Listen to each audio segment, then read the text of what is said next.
Hi అండి. ఈరోజు అయితే నేను మా ఇంట్లో స్పెషల్ వచ్చేసరికి వెజ్ బిర్యానీ చేద్దాం అనుకున్నాను. సో అందుకే కావాల్సిన ఐటమ్స్ ఇలా కట్ చేసుకొని పక్కన పెట్టుకున్నాను. మేమైతే ఆనియన్ తినమండి, ఎందుకంటే కార్తీక మాసం కదా. అండ్ మసాలా దినుసులు కూడా కొంచెం ఇలా పక్కన పెట్టుకున్నాను నాకు కావాల్సినవి.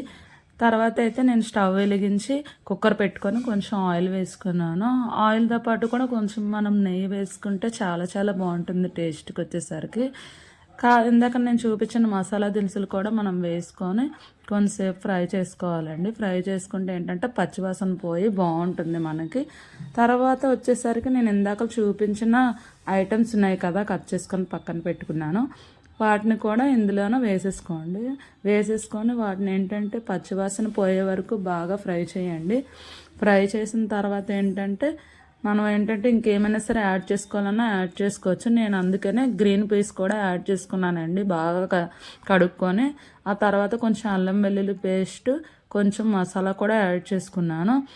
ఆ తర్వాత బాగా వేగిన తర్వాత ఏంటంటే మనం బియ్యం ఎన్ని తీసుకుంటున్నామో దానికి తగినంత వాటర్ కూడా వేసుకుంటాం అనమాట. నేను 2.5 తీసుకుంటున్నాను బాస్మతి రైస్కి వచ్చేసరికి ఏంటంటే 1 గ్లాస్కి 1.5 గ్లాసు వాటర్ వేస్తామండి. నేను అలాగా 2.5 తీసుకున్నాను కాబట్టి 4 గ్లాసెస్ వేసాను వాటర్. అవి వేసిన తర్వాత ఏంటంటే బాగా మరగాలండి అవి వాటర్ కూడా. ఇదిగోండి నేనైతే మా రైస్ ఇలా పక్కన పెట్టుకున్నాను తీసుకొని. తర్వాత ఏంటంటే చూసారా, మనం వాటర్ వేసిన తర్వాత బాగా మరుగుతున్నాయి మొత్తం అన్నీ కలిపి.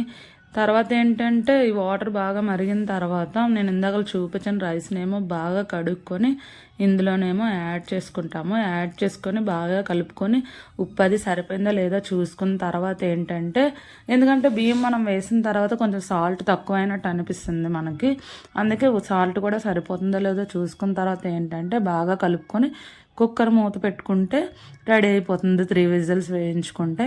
చూసారా మా బిర్యానీ ఎంత బాగా వచ్చిందో, చూడడానికే నోరు ఊరిపోతుంది అసలు నాకు. అండ్ మీకు ఎలా అనిపించిందో నాకు కామెంట్లో చెప్పండి. చూసారా ఎంత బాగుందో, నాకైతే చాలా నోరు ఊరిపోతుంది. ఇంకా దీంతో పాటు ఏంటంటే నేను కర్రీ కూడా చేసుకున్నాను, green peas and potato curry.